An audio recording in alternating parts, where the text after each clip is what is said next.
Hello learners, कैसे हैं आप सब। स्वागत है आपका अपनी चैनल एग्रीटेक में। तो आज जैसे कि आप जानते हैं केमिस्ट्री के नए चैप्टर चालू हुआ है फेज़ रूल। आज का सेकंड लेक्चर है, एक लेक्चर और आने वाला है, देन फेज़ रूल खत्म। तो देखते हैं आज फेज़ रूल में क्या है।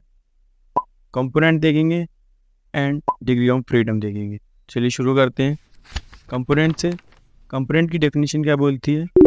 By the term component is meant the smallest number of independent variable constituent taking part in the state of equilibrium by means of which the composition of each phase can be expressed in the form of chemical equation.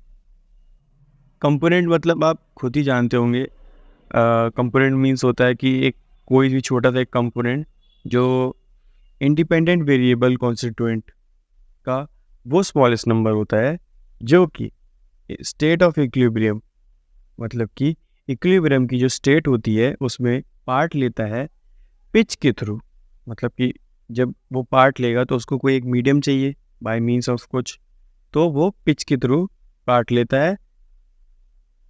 Then pitch के through जब part लेता है तब जो face होता है, I am not saying phase, I am saying face, चेहरा, FACE वाला होता है, वो कंपोजिशन का केमिकल इक्वेशन के फॉर्म में एक्सप्रेस किया जाता है।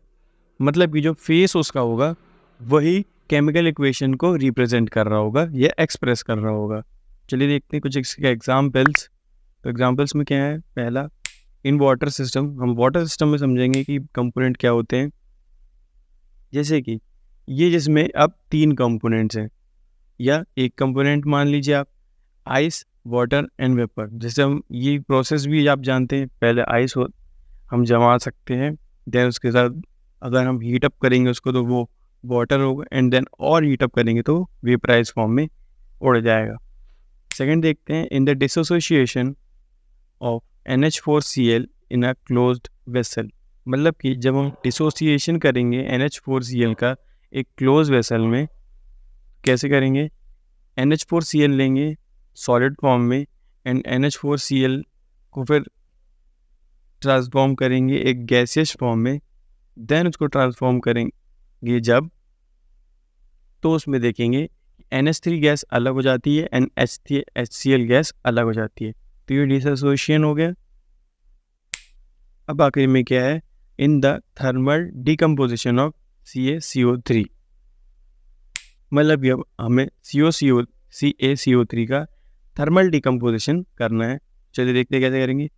तो CaCO3 लेंगे, उसका थर्मल डिकम्पोजिशन जब करेंगे तो CaO और CO2 गैस के फॉर्म में बाहर आ जाएगा। नेक्स्ट हम देखेंगे डिग्री ऑफ फ्रीडम। तो चलिए देखते हैं फटाफट से। तो डिग्री ऑफ फ्रीडम बेसिकली क्या होता है, मैं आपको एक्सप्लेन कर देता हूँ, बाद में आप डेफिनेशन भी समझ सकते हैं। तो डिग्री ऑफ फ्रीडम होता है वो इंडिपेंडेंट वेरिएबल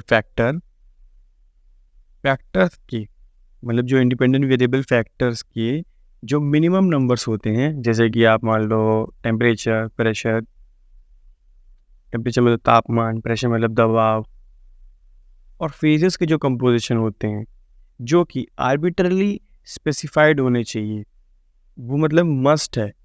अगर ये आपके इंडिपेंडेंट वेरिएबल फैक्टर्स की मिनिमम नंबर्स हैं, टेम्परेचर एंड प्रेशर, तो जो आर्बिट्रली स्पेसिफाइड होने ही चाहिए ताकि जो सिस्टम की कंडीशन है वो परफेक्टली रिप्रेजेंट की जा सके। सिस्टम की कंडीशन को परफेक्टली दिखाने के लिए उसको आर्बिट्रली स्पेसिफाइड होना ही पड़ेगा।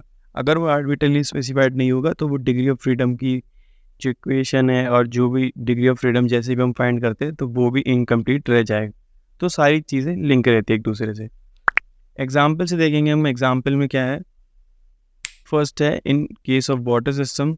तो in case of water system में क्रॉस लगा है तो आप समझ सकते हैं जो ये पूरा वाटर सिस्टम की जो केस है उसमें कोई भी डिग्री ऑफ फ्रीडम नहीं है, मतलब इसमें डिग्री ऑफ फ्रीडम 0 है। नेक्स्ट क्या है? For a system consisting of a water in contact with its vapour. मतलब कि 1 लिखा है, मतलब अब पेपर में ऑब्वियसली नहीं लिखा होगा, मैंने आपको हिंट करने के लिए लिखा है कि जब जो वाटर सिस्टम होगा, आइस से सीधा जब वाटर बन रहा होगा तब उसमें सिर्फ एक डिग्री ऑफ फ्रीडम होगी, क्योंकि सिर्फ एक ही फॉर्म लग रहा है आइस टू द वाटर, तो उससे एक होगा। सो आज के लिए बस इतना ही। Thanks for watching learners, and hope आपकी डिग्री ऑफ फ्रीडम और कंपोनेंट से सारी क्वारी दूर हो गई होगी। एंड अगर आपको कोई डाउट आ रहा है तो आप फ्रीली कमेंट सेक्शन में कमेंट कर सकते हैं। एंड अगर आपको वीडियो पसंद आ रही है तो आप लाइक और चैनल को सब्सक्राइब ज़रूर करें। मैं मिलता हूँ आपसे नेक्स्ट वीडियो में, तब तक के लिए गुड लक।